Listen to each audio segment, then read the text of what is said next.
Hi friends मैं आज फुलकबी आलू और कणी दी पिनी एटा जोल सब्जी बनाइছো और यू रेसिपी आपनालोकলৈ शेयर কৰিছো। मैं प्रथमे कि करिलो फुलकबिखिनि गरम पानीत अलप बइल करिलो तारपिছত आलू और फुलकबी तेলত इया भाजी लैছো। प्रथमे तार पिছত तेल गरम करि तात पियाज दिছো। पियाजखिनि रंगसुआ हले এতিয়া ইয়াত মই কি কৰিম आदा और जलकिया पेस्ट কৰি থোৱা দি দিছো।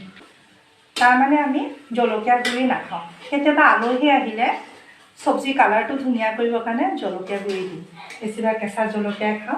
एतियात মই ইয়াত কি কৰিম जीरा गुड़ी धनिया गुड़ी हालधि निमख দি सब्जीखिनि ढालिम और এইখিনি অলপ সিজাকে ভাজি লম। চাওক ফ্ৰেণ্ড মোৰ सब्जीखिनि তেলতে आधा সিজিলে এতিয়া ইয়াত পানী ঢালিম। মোৰ सब्जी অলৰেডি হল पानी दी सब सिजी गल। इतना कणी आमलेट कर थैसिलो दिलो धनिया पात दिलो अलप गरम मसला दी एटा सब्जीखिनि नमाइ लम। Thank you.